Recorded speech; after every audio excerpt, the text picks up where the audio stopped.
when you started your journey, David, obviously you went through the Terry Wogan show, which was massive for you because you came on that show and you spoke out how you believed in and the things that you seen and the things you were educating yourself with, because you always say they ridiculed you, which I believe it's sad when you watch that interview. When you were going on that, did you know that was going to be the outcome? Yeah, it's kind of funny. People said to me, didn't you know that would happen if you said this and said that? And I said, well, do you know I'd worked that out? Mm-hmm. But you say it anyway. But you see, there's a lot of background with that, because I was going through my life. I left school at 15. I didn't take a major exam because I went to be a professional footballer with Coventry and others. And then my career ended with rheumatoid arthritis. I played a whole year of league football with rheumatoid arthritis. That's a whole story in itself. But what that did is it developed in you, because all these things are within us, and experience brings them out. And if you don't have experience, often they don't come out. So I have this phrase, life tends to give us our greatest gifts, brilliantly disguised as our worst nightmares. Mm-hmm. Because often our worst nightmare will bring things out of us that wouldn't otherwise happen. This is why if you bring your kids up and you protect them from everything, you're doing them no favors, because you're not developing strong people who will be able to deal with life. You're developing people who are always looking to be protected. And look at what we have now. And once you have a generation or you have a population that wants to be protected and perceives itself all the time as being a victim, where does the point of power move? It moves to authority, because people look to authority to protect them from what they fear or what they feel victimized by. So what we've been developing is a population of emotionally weak people who perceive themselves in terms of victims. When you have challenges in life and you meet them, it brings something out of you. So, for instance, when my arthritis came, and I didn't know what else am I going to do at that time. I wanted to be a footballer. I wanted to be a footballer since I was a kid.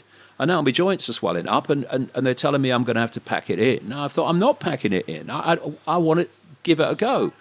So I went to a club called Hereford United that was a league club then. And I played the whole season with rheumatoid arthritis. Every morning when we were training and warming up for training on cold English mornings, I was in agony. And I would be limping and what have you, and the players would say, oh, what's wrong now, Icke? And I would give a different excuse. Oh, I've got a bit of a pull. Oh, I think I've got a bit of a blister. But actually it was the same thing all the time. And I played the season out, and eventually it got so bad that I couldn't carry on. But it brought something out of me, this determination not to give up and not to give in. And then I decided, because when I was a kid, I was always reading newspapers, and I was very interested in journalism. So I became a journalist, and long story short, I eventually became a television presenter. Well, very well known back then. Yeah, I was. Yeah, I was a national television presenter in those days. And when I look at my life now, you see, and what I'm doing, my life before, which appeared to be a series of random events. Same with you. You've had your challenges in life. What has it done? It's made you the person you are. You wouldn't be the person you are now without them. Mm-hmm.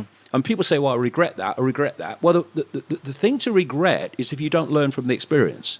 That's the regret. But learning from the experience, well, you've had a gift. What are you regretting for? And so I went into journalism because I was very interested in that. And I eventually became this television presenter.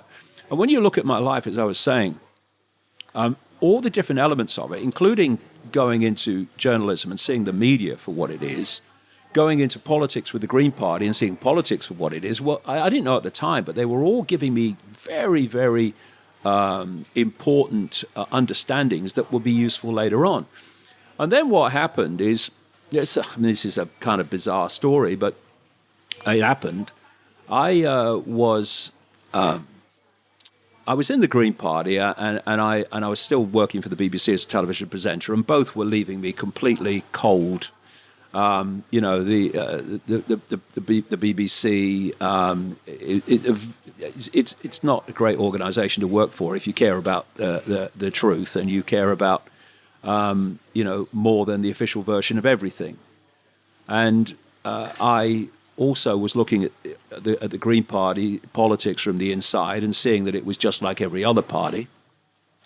And so what do I do with my life now? Because I can't go on with either of these. And what happened was a very strange thing happened, because in the early part of, what would it be, 1989, I started having this feeling that when I was in a room alone, I wasn't alone.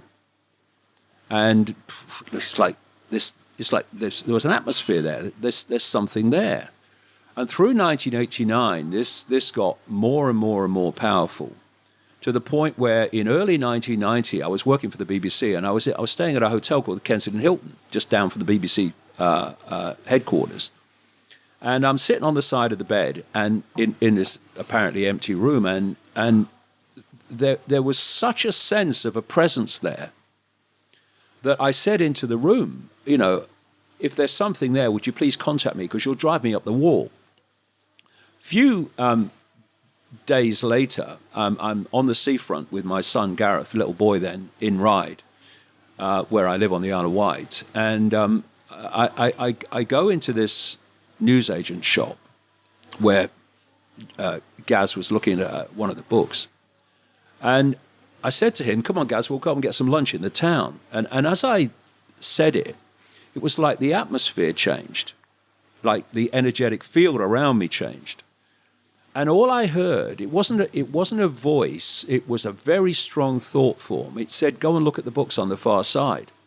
And I'm standing there thinking, you know, do not shut yourself. Yeah. No, basically, what the... And so I start walking across to the books in a daze, thinking, what is happening? And I knew this bookshop. The books it sold were for, you know, the tourists that come to the Isle of Wight. They were basically Mills and Boon and you know, perfectly formed English roses and having relationships with perfectly formed, you know, uniformed soldiers and all this stuff. So I'm thinking, what am I going over here for? But right in the middle of these books was one called Mind to Mind by a woman called Betty Shine. A picture was on the front. It was different to the others, so I picked it up and I turned it over and I read the blurb. And she was a psychic. An English psychic, and she was telling her life story. So I bought the book, read it in 24 hours, found it very interesting, contacted her because I wanted to go and see if she would pick up what the hell was happening around me for the last year. And so I went. I told her nothing. What I told her was, because she did this hands-on healing as well, which is just an exchange of energy. You know, it's not mumbo-jumbo, it's an exchange of energy. Icke. Yes, it's just an exchange of energy. That's all it is. But anyway, I told her that because I said, I've got arthritis. Maybe it will help. Because I didn't want to give anything away what was happening to me. So I'm sitting on this bench, this medical type bench in her front room. And, you know, she's chatting away. And she's doing the whole, you know, hands-on healing just next to my left knee. And suddenly the atmosphere changed again. And I felt like a spider's web on my face. Now, what hit me was, in her book, she said, when other levels of reality are trying to lock into you, you sometimes feel like a spider's web on your face. Well, I know what that was now. It's electromagnetic energy. You know when you're in a crowd, a football crowd of great emotional excitement, you feel like a charge of energy. Mm-hmm. The hair stands up on your neck, you know. That's electromagnetic. They're electromagnetic fields. So that's what I was feeling. But it did feel like a spider's web on my face. And I said nothing to Betty, but I'm thinking, what the hell? And then about 10 or 15 seconds later, she reels her head back and she said, my God, this is powerful. I've got to close my eyes for this one. And my bum's for going further down the... What have you got yourself into here, Icke? And she starts telling me in March 1990... that I'm going to go out on a world stage and reveal great secrets. I would face enormous opposition, but they, whatever that is, would always be there to protect me. And that there was a shadow over the world, and there was a story that needed to be told, that humanity was going to was going to go through a phase of waking up and coming out of basically its coma, which is programming, and that I was going to go out and do that. One man cannot change the world, but one man can communicate the message that can change the world, was one of the things she said. And I'm sitting there, I'm a television presenter for the BBC, I'm a national spokesman for the Green Party, and I'm thinking, what are you talking about? and so I then leave her and get on a train. She lived near Hassocks in Sussex, or in Hassocks actually, and then I drove up or went up in the train to present a television program. But from that moment on, one of the things that was said that she said, because she said the first thing she said is she had no idea about this interaction in the Kensington Hilton. She's saying that they're telling me they know you wanted them to contact you, but the time wasn't right. And you know, now you've been brought here to be contacted. And they said, they're saying that you're going to be led to knowledge, and at other times, knowledge will be put into your mind. Oh, all right, okay, what? Mm-hmm. So anyway, after that... See, at that time, David, did you think she was maybe crazy because you didn't understand that? Or was you an open book? Because when you speak out about stuff like that, people go, well, he's maybe crazy. But again, it's judging people, and everybody's in their own different paths. Yeah, I mean, what I've been like, mate, all my life is I've never dismissed things that I can't know absolutely are not true. I have this policy. I put things on the back burner and I see what comes. And if more information comes to support it, there comes a point where there's so much information supporting that it crosses the line, and you start to say, okay, I accept this is what's happening. But I don't just dismiss things, and never have, on the basis that they're different, just being the way I've always been. Was that the start of your journey then, going to this woman and everything, like awakening, a spiritual awakening? Yes, it was. And one of the things was that, it was going to be tough. And so when I left her house and got on with life, very, very quickly, synchronicity, coincidences started to occur, where I'd meet people, come across information, come across books, come across documents, whatever, that were starting to hand me puzzle pieces. And I started to realize, as it built up and it built up and it built up, that actually the world was not like I thought it was. Well, not like I thought it was. I didn't really have a view on that. Do you think you were just brainwashed it and didn't really understand? I never did believe that politicians around the world. I always felt there was something else, but you didn't know what it was. Now I was beginning to understand what it was and how it works. Yeah.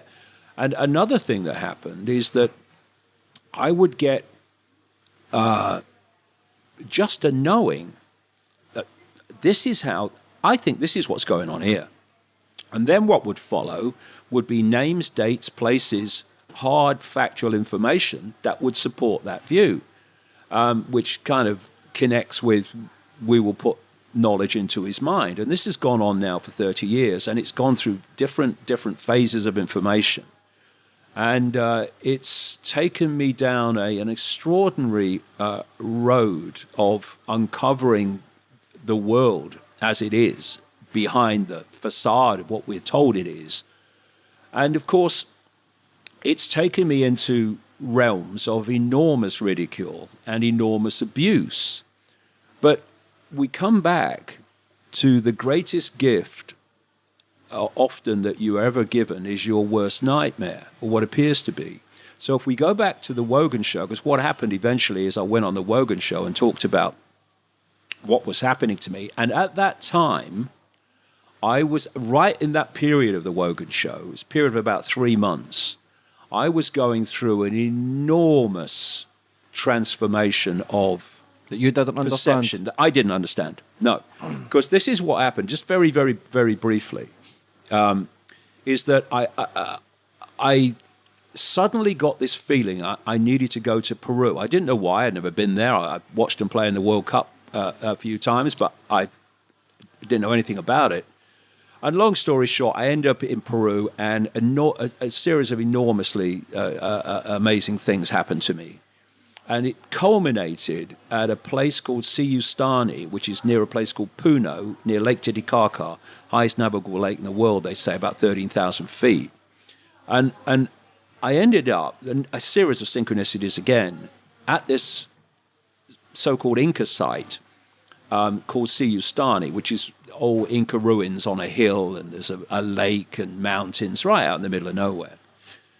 And I went and I looked around it, and then I'd hired this taxi, and this guide came with me, and we're driving away from Siustani, and I'm just daydreaming, which I do all the time, daydreaming out the window, sort of mind wandering, and I'm looking at this hill as we're coming towards it, and as I looked at this hill, all I could hear in my head was "Come to me, come to me, come to me." You know, and I'm thinking, you know, I was introducing the snooker not long ago, actually, and now this frickin' hill's talking to me. You know? It's like, yeah, it's what's going on. Steve Davis, Jimmy White, all is forgiven. And so I asked the guy to stop. I said, I won't be a minute, I'm going up that hill. And I walked up the hill, and I didn't know where I was going or why. And there's all these kind of stones. It's kind of a kind of circle like of stones. And I walked into the middle, and it's beautiful. And there's not a cloud in the sky. It's a pure blue Peruvian sky, piercing sun, red nose to prove it. And I stood there, and what happened to me then happened to me. I cover this bit in the news shop in Ride, where I'm standing there, and suddenly I feel like my feet are being pulled to the ground, and like magnetically, and I'm feeling like a drill in the top of my head, and the atmosphere changed again. Only this was much more powerful than the news shop, and I heard this again very strong thought form go through my mind, which said, first of all, they'll be talking about this 100 years from now. What? And then, which seemed absolutely crazy given the sky and the sun, and it will be over when you feel the rain, right? And then what happened is my arms went out like that without me making any decision to do that. And then this energy got more and more powerful. And in the end, my body's shaking. And what was happening, it's like when you're driving a car and you can't remember the last mile. Your subconscious has been driving the car, thank goodness. I kept coming back to some kind of consciousness and then going back somewhere else. And as I came back to consciousness at one point, my conscious mind, I noticed that over the far distant mountains, there was a light grey mist. And I'm watching it, and it's getting darker, and it's getting darker faster. And I think, it's frickin' raining. And then over not very long, the whole thing took maybe, I don't know, an hour, 45 minutes, an hour. This storm came out of the, I mean, you couldn't make it up. If you put this on a movie, they'd say, oh, come on, it happened. This storm is coming towards me. And you know, weather people talk about a front. Yeah. Well, this is a front. It's a straight bloody line. I'm looking up. It's literally out of some crazy movie. And it's stair rod rain. It's not just raining, it's stair rod rain, and it's coming towards me. And I'm standing there, and I'm seeing this wall of water coming towards me. It's like something out of bloody Moses. And the frickin' Red Sea. And by this time, my body's shaking like crazy with this energy coming through me. And then the water hit me. I mean, I'm immediately drenched because it's stair rod rain. And bang, the energy stopped. And I staggered forward like Bambi because my legs were gone. And there was energy pouring out my feet and pouring out my hands. And it's still pouring out of my feet. I couldn't sleep that night because of it. And something changed. People could imagine, you lived your life in a bubble, literally a bubble of information, a bubble of perception, and someone's come along without any warning and popped the bloody thing. And suddenly, everything that was outside the bubble was pouring in. So my mind is absolutely awash with information, concepts, insights. What the hell's going on? It was just a chaotic mass of information and thought and everything. And in that period, it lasted about 3 months. If you'd have asked me my name, I'd have checked. And it was in that period, in my turquoise shell suit, that I went on to the Wogan show, and everything that happened, and after about 3 months, after all the ridicule and all the newspapers and all that stuff, basically, you know when you press too many keys on a computer and the computer freezes, says I can't process this. Well, that was me. There was so much information pouring into my conscious mind as a result of that experience in Peru. I couldn't process it. I mean, you basically froze. What happened after 3 months is it unfroze. And now I'm the old David again, but I ain't. Just more. I'm seeing the world in a completely different way. As they say when you read a newspaper, the truth is in the white bits, not the words, the bits in between. You know, and so I was seeing things and connections that I couldn't see before. Did you ever question yourself there, David, and think, am I losing my mind? Do I need to go and get help? Or did you just feel right for you? Did you understand it a bit more? Well, it felt right to me. I would say I completely understood it then. It felt right to me. And I did what I always do, like I've just mentioned earlier. I thought, okay, I'm going with this, and we're going to see where it's going to go. And I didn't know where it was going, but I'm going to go with this and see where it goes. And people were coming up to me after that, unfreezing, and they were saying, they thought you'd got mad. You're the same Dave we used to know, but I wasn't. I appeared to be, but I wasn't. I was seeing the world in a completely different way. And of course, in a world which is overwhelmingly programmed to see the world in a certain way, it's what happens through the education system and the media and peer pressure. It's very, very narrow band of sense of the possible, sense of what is. When you start talking about things that are different to that, then immediately the reaction is you're crazy or you're dangerous, or in my case, you're both. But what followed, of course, was mass ridicule as a result of the Wogan show. And people said, it must have been horrible. Well, it was, but it was the greatest gift I ever have been given, because it set me free of the prison that most people live in, which is the fear of what other people think. Mm-hmm.